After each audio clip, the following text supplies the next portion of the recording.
2 வருஷத்துக்கு முன்னாடி நான் ஒரு ஹெட்ஃபோன் வாங்கினேன். அந்த ஹெட்ஃபோனோட விலை ₹6000. அது வந்து ஒரு சைடு சமீபத்தில் கேட்காம போயிடுச்சு. ஸோ எனக்கு வந்து அதுதான் முக்கியமான டூலு என்னோடய எடிட்டிங் மற்ற அந்த விஷயங்களுக்காக. நான் அதை ரொம்ப வருஷமாக யூஸ் பண்ணிக்கிட்டு இருக்கேன். ஸோ எனக்கு வந்து அது இல்லைன்னா ரொம்ப கஷ்டம் அப்படின்னு அதை ரிப்பேர் பண்ணலாம் அப்படின்ட்டு சர்வீஸ் சென்டருக்கு கொண்டு போய் கொடுத்தேன். சர்வீஸ் சென்டரில் வாங்கி பார்த்துட்டு, சார் இது வாரண்ட்டி இருந்துச்சுன்னா நான் வந்து இதை ரீப்ளேஸ் பண்ணி தரேன், என்னால் ரிப்பேர் பண்ண முடியாது அப்படின்ட்டாங்க. வாரண்ட்டியில் இல்லை.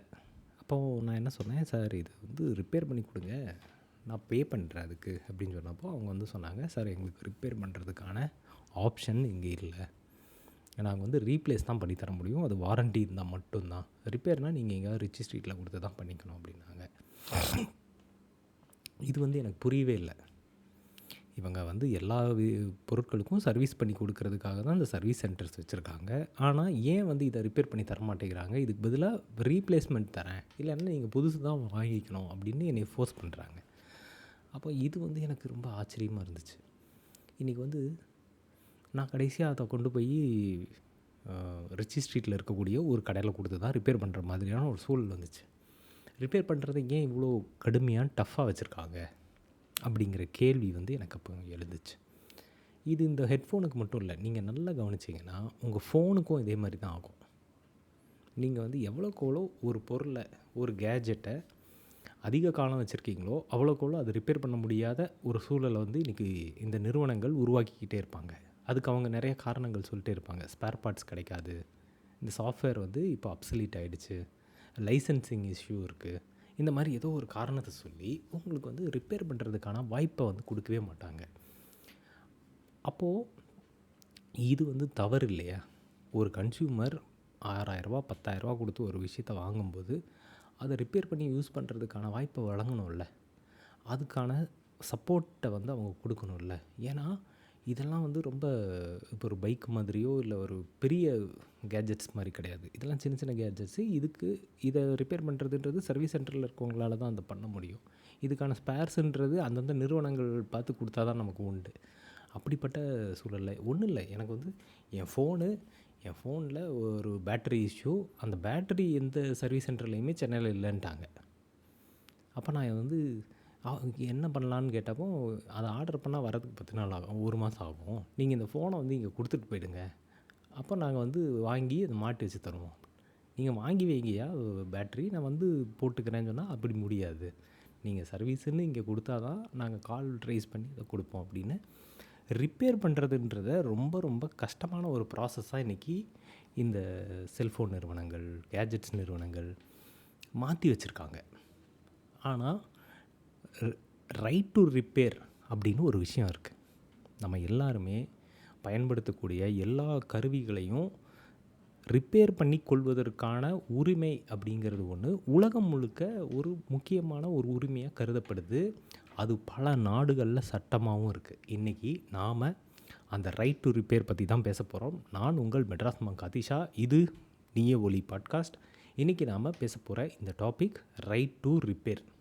உலகம் முழுக்க அந்த காலத்திலருந்தே இந்த கார்ப்பரேட் நிறுவனங்கள் இருக்காங்க இல்லையா, அவங்க வந்து எப்போவுமே நம்மக்கிட்ட அதிகமான பொருட்களை விற்கணும் அப்படிங்கிறது தான் நல்லது அப்படின்னு நம்மக்கிட்ட வலியுறுத்திக்கிட்டே இருப்பாங்க. அதனால் அவங்க என்ன பண்ணுவாங்க, புதுசாக அப்டேட் பண்ணுறேன், புது டெக்னாலஜி கொண்டு வந்திருக்கேன்னு சொல்லி பழைய பொருட்கள் எல்லாத்தையும் தானாகவே மார்க்கெட்லேருந்து அப்புறப்படுத்திக்கிட்டே இருப்பாங்க. இப்போ ஒன்றும் இல்லை, ஐஃபோன் எடுத்துக்கிட்டோம்னா ஐஃபோன் 15 ரிலீஸ் ஆகி 1 வருஷம் கூட இருக்காது, உடனே 16ன்றுவாங்க. அதில் என்ன புதுசாக இருக்குன்னா, புதுசாக நீங்கள் ஏஐ வச்சு எமோஜி பண்ண முடியுன்றான், மற்றபடி எல்லாமே அதே தான்.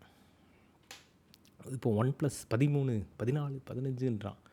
அதில் என்னென்னு பார்த்தா இந்த கேமரா மட்டும் மாற்றிருக்கோம் அப்படிம்பா, மற்ற எல்லாமே அதே தான். அப்போ அவங்க என்ன பண்ணுறாங்கன்னா, புதுசாக ஒன்று உற்பத்தி பண்ணிக்கிட்டே இருப்பாங்க. பழசை வந்து அது வந்து பழசு, அது பழைய டெக்னாலஜி, அது வேலைக்கு ஆகாது, அது ட்ரெண்ட் இல்லை, அது வந்து அந்தஸ்து இல்லை பழசை வச்சுருக்கிறது அப்படின்னு நம்மக்கிட்ட திரும்ப திரும்ப வலியுறுத்திக்கிட்டே இருப்பாங்க. ஒரு 10 இயர்ஸ் முன்னாடி ஒரு லேப்டாப் வாங்கியிருந்தீங்கன்னா அதுக்கு இன்றைக்கி பேட்டரி கிடைக்காது உங்களுக்கு. ஒரு டிவி ஒரு 5 வருஷத்துக்கு முன்னாடி ஒரு எம்ஐலேயோ இல்லை ஏதோ ஒரு சீன நிறுவனத்திலேருந்தோ ஒரு டிவி வாங்கியிருந்தீங்கன்னா இன்றைக்கி உங்களுக்கு அதுக்கு ஸ்பேர்ஸ் கிடைக்காது. இன்றைக்கெல்லாம் டிவி வாங்கி அது வந்து போயிடுச்சுன்னு வச்சுக்கங்களேன், அவ்வளோதான். அதோட அது தூக்கி போட்டுற வேண்டியது தான். டிஸ்பிளே போயிடுச்சுன்றுவாங்க. டிஸ்பிளே மாற்றணுன்னா 25,000 ஆகுன்னுவாங்க. கேட்டால் அந்த டிஸ்பிளே தாங்க முக்கியமான அந்த இதுவே. அது வந்து போயிடுச்சு. நம்ம என்ன பண்ணியிருப்போம், கொஞ்சம் துணி வச்சு அழுத்தி தொடச்சிருப்போம். அதுக்கு டிஸ்பிளே போயிடுச்சு. 20,000, 30,000, 50,000, 60,000ன்னு வாய்க்கு வந்த ரேட்டெல்லாம் சொல்லுவாங்க. ஏன் ஸ்பேர் பார்ட்ஸ் அவ்வளோ விலை அதிகமாக இருக்குது? ஏன் வந்து நம்மளை ரிப்பேர் பண்ண விட மாட்டேங்கிறாங்க? நீங்கள் ரிப்பேருக்கே போகக்கூடாது அப்படிங்கிறது தான் இந்த நிறுவனங்களோட ஒரு எய்மாக இருக்குது. நீங்கள் சர்வீஸ் சென்டருக்குன்னு போயிட்டீங்கன்னா வாரண்ட்டி இருந்தால் ரீப்ளேஸ்மெண்ட்டு தான் கொடுப்பான், ரிப்பேர்லாம் பண்ண மாட்டானுங்க. அதுதான் ட்ரெண்டு. இப்போது என்ன ஆகுதுன்னா, நம்ம யூஸ் அண்ட் த்ரோ கல்ச்சருக்குள்ளே போகிறோம். ரிப்பேர் அண்ட் ரீயூஸ் அப்படிங்கிற கல்ச்சரில் இருந்த நம்ம தான் இன்றைக்கி வந்து யூஸ் அண்ட் த்ரோ கல்ச்சருக்குள்ளே போக ஆரம்பிச்சிருக்கோம்.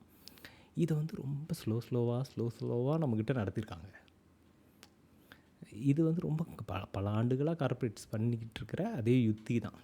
குண்டு பல்பு இருக்குல்ல, நம்ம பழைய காலத்தில், இப்போ இருக்கிற தலைமுறைக்கு இந்த குண்டு பல்பே கண்ணுக்கு தெரிஞ்சிருக்காது. அதில் வந்து இந்த இது இருக்கும், ஃபிலமெண்ட் இருக்கும். அந்த மாதிரி அது வந்து ரொம்ப காலத்துக்கு வரக்கூடாதுன்னே தயாரிக்கப்பட்டது. ஏன் வாழ்க்கை ஃபுல்லாக எரியிற மாதிரி ஒரு லைட்டை தயாரித்தா என்ன ஆகும்?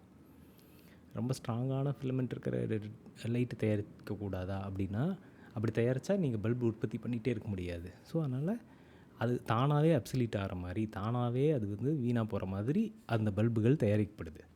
இதே தான் இன்றைக்கி எல்லா பொருட்களும். நம்ம வந்து இந்த கடந்த 10,000 வருஷத்தில் அதிகமான கேஜெட் யூஸ் பண்ணுற தலைமுறை இந்த தலைமுறையாக தான் இருக்கும். ஒவ்வொருத்தரும் தனித்தனியாக தனக்கென ஒரு மினிமம் ஒரு 2லேருந்து 10 கேஜெட்ஸ் வரைக்கும் மினிமம் வச்சுருக்கோம். கையில் ஸ்மார்ட் வாட்ச் வச்சுருப்போம், லேப்டாப் வச்சுருப்போம், டேப் வச்சுருப்போம், அதுபோக ஃபோன் வச்சுருப்போம், ஹெட்ஃபோன் வச்சுருப்போம். அப்படின்னு ஒவ்வொருத்தரும் கையில் மாட்டுறது, காலில் மாட்டுறது, படம் பார்க்குறதுக்கு ஒன்று, ஃபோட்டோ எடுக்கிறதுக்கு ஒன்றுன்னு ஏகப்பட்ட கேஜெட்ஸ் யூஸ் பண்ணுற காலத்தில் இந்த ரிப்பேர் அண்ட் ரீயூஸ் அப்படிங்கிறதுக்கான வாய்ப்பை வந்து தொடர்ச்சியாக மறுத்துக்கிட்டே இருக்குங்க இந்த நிறுவனங்கள்லாம். அப்போ இது எல்லாத்தையும் முறைப்படுத்தணும் அப்படின்னு 2020 உலகம் முழுக்க ஒரு குரல் எழ ஆரம்பிச்சிச்சு. எல்லோரும் வந்து 2020 தான் மக்களுக்கெல்லாம் கொஞ்சம் இந்த கோவிட் டைமில் எல்லோரும் வீட்டில் இருக்கும்போது தான் அவங்களுக்கெல்லாம் தோணியிருக்கு, இதெல்லாம் நம்மளே ரிப்பேர் பண்ண முடியுமே, ஏன் ரிப்பேர் பண்ணாமல் இருக்கோம் அப்படின்னு. ஸோ அந்த டைமில் இதுக்கு ஸ்ட்ராங்கான சட்டங்கள் வேணும் அப்படின்னு சொல்லி எல்லோரும் போராடி ஃப்ரான்ஸில் 2020 இந்த ரிப்பேர் ரைட் டு ரிப்பேர் அப்படின்ற இந்த சட்டம் வந்து நிறைவேற்றப்பட்டது. அப்போ தான் இப்படி ஒரு சட்டம் இருக்கணும். ஏன்னா இது வந்து இந்த மேனுஃபேக்சரிங் கம்பெனிஸை வந்து முறைப்படுத்துது, நெறிப்படுத்துது. அவங்கள வந்து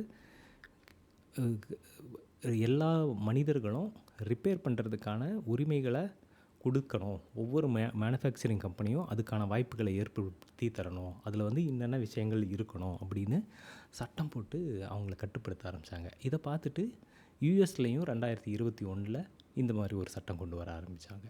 அதுக்கப்புறம் 2023 யூரோப்பியன் யூனியன்லேயும் கொண்டு வந்தாங்க. 2021 யூகேலேயும் இது வந்துச்சு.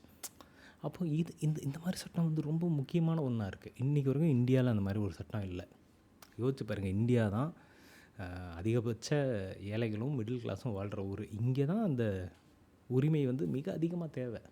நாம் தான் இங்கே வந்து அதிகமாக அதை பயன்படுத்தக்கூடியவங்களாக இருப்போம். ஏன் அப்படின்னா இந்த சட்டங்கள் வந்து ஒரு விஷயத்தை வந்து 3 விஷயங்களை வந்து வலியுறுத்துது. எப்படின்னா, சரியான விலையில் ரிப்பேர் பண்ணக்கூடிய வாய்ப்பை வந்து இந்த மேனுஃபேக்சரிங் கம்பெனிகள், கார்ப்பரேட் கம்பெனிகள் வழங்கணும். அடுத்தது, எப்படி ரிப்பேர் பண்ணணுங்கிற தகவலை வந்து எல்லா கன்சியூமருக்கும் கட்டாயம் கொடுக்கணும் அப்படின்னு அது சொல்கிறாங்க. அதுக்கடுத்தது, இந்த ஸ்பேர் பார்ட்ஸு காலம் முழுக்க எல்லா காலத்துக்கும் அது கிடைக்கிறத உறுதி செய்யணும் அப்படின்னு இந்த சட்டம் வந்து சொல்லுது. இது இன்றைக்கி வந்து நமக்கு ரொம்ப பிரச்சனையே இது தான். ஸ்பேர்ஸ் கிடைக்காது, இல்லைனா ரொம்ப ஹை ரேட் வச்சுருவாங்க ரிப்பேர் பண்ணுறதுக்கு. நீங்கள் வந்து ஒரு டிவியை தூக்கிட்டு போய் சோனி சர்வீஸ் சென்டரில் கொடுத்தீங்கன்னு வச்சுக்கிங்களேன், அப்போ தான் தெரியும். அவன் சொல்லுவான், அந்த டிவி விலையே 70,000 தான் இருக்கும், 50,000 ஆகும்னு சொல்லுவாங்க. நம்ம என்ன நினைப்போம், இவ்வளோ செலவு பண்ணுறதுக்கு தூக்கி போட்டுட்டு புது டிவி வாங்கிக்கலாம் அப்படின்னு தான் நம்ம நினைப்போம். இதை பண்ணக்கூடாதுன்றாங்க. மலிவான எளிய விலையில் ரிப்பேர் வந்து பண்ணுறதுக்கான வாய்ப்பை வந்து கொடுக்கணும் அப்படிங்கிறாங்க. அப்புறமா இந்த நிறுவனங்கள் வந்து காப்பிரைட்ஸ் பிரச்சனை இருக்குது, லைசன்சிங் பிரச்சனை இருக்குதுன்னு இந்த சாஃப்ட்வேர் லாக் பண்ணி விட்டுருவாங்க. அதனால் வேறு வெளியே கொடுத்து நீங்கள் ரிப்பேரே பண்ண முடியாது. வெளியே கொடுத்தீங்கன்னா அவங்க என்ன சொல்லுவாங்க, இதெல்லாம் இந்த ஆப்பிள் மாதிரியான நிறுவனங்கள்லாம் இது ரொம்ப ரெகுலராக பண்ணுவாங்க. அவங்க கம்பெனியில் மட்டும்தான் நீங்கள் அதை ரிப்பேர் பண்ண முடியும் அப்படிங்கிற மாதிரியான இதெல்லாம் வச்சுருப்பாங்க. இதை வந்து பிரேக் பண்ணியிருக்காங்க.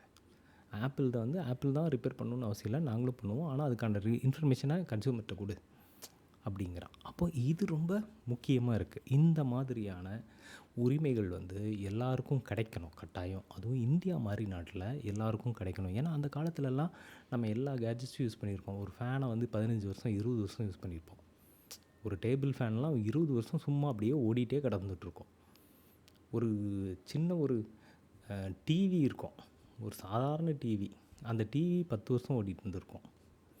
நம்ம எந்த கேஜெட்டையுமே முழுமையாக யூஸ் பண்ணிட்டு தான் தூக்கி எறியக்கூடியவங்களாக இருந்திருக்கோம். அதை ஃபுல்லாக ரிப்பேர் பண்ணி பண்ணி பண்ணி பண்ணி யூஸ் பண்ணியிருக்கோம். ஆனால் இன்றைக்கி வந்து நம்ம இயற்கையாக எதுக்கு பழக்கப்படுத்தப்படுறோன்னா, நம்ம திரும்ப திரும்ப அதை வந்து ரீசைக்கிள் பண்ணுறதுக்கு, ரீயூஸ் பண்ணுறதுக்கோ ரிப்பேர் பண்ணுறதுக்கோ பயன்படுத்தப்படுறதில்ல. அதை விட்டுட்டு முதல்ல அதை தூக்கி எறிய தான் பழக்கப்படுத்துகிறோம். எப்படின்னா, முதல்ல ஒன்று ரிப்பேர் ஆச்சா, இதை ரிப்பேர் பண்ணுறதுக்கு சும்மா இருக்கலாம் அப்படின்னு சொல்லி தூக்கி எறிஞ்சிட்டு வேறு புதுசு வாங்கிக்கிறது. ஏன்னா உங்களுக்கு வந்து லேட்டஸ்ட் டெக்னாலஜி, ஏஐ டெக்னாலஜி இதில் வச்சுருக்கோம் அப்படி இப்படின்லாம் டைலாக் விடுவாங்க. இப்போ ஒன்றும் இல்லை, என்னோடய ஹெட்ஃபோன் ரிப்பேர் ஆகிடுச்சு, நான் அது வந்து 6000 கொடுத்து வாங்கினது, 2 வருஷத்துக்கு 6000. இப்போ நான் அதை தூக்கி போட்டேன்னா 6000 எனக்கு போச்சு. ஆனால் 250 கொடுத்தேன்னா அவன் ரெடி பண்ணி கொடுத்துட்டான், எனக்கு 6000 மிச்சமாயிருச்சு. நான் இல்லைன்னா இன்னொரு புது ஹெட்ஃபோன் வாங்க வேண்டியிருக்கும் இல்லையா? அப்போது இந்த ரிப்பேர் அண்ட் ரீயூஸ் அப்படிங்கிற இந்த கல்ச்சர் வந்து ரொம்ப ரொம்ப முக்கியமானது. ஏன்னா அது அவ்வளோ பணத்தை மிச்சப்படுத்தி கொடுக்கும் நமக்கு.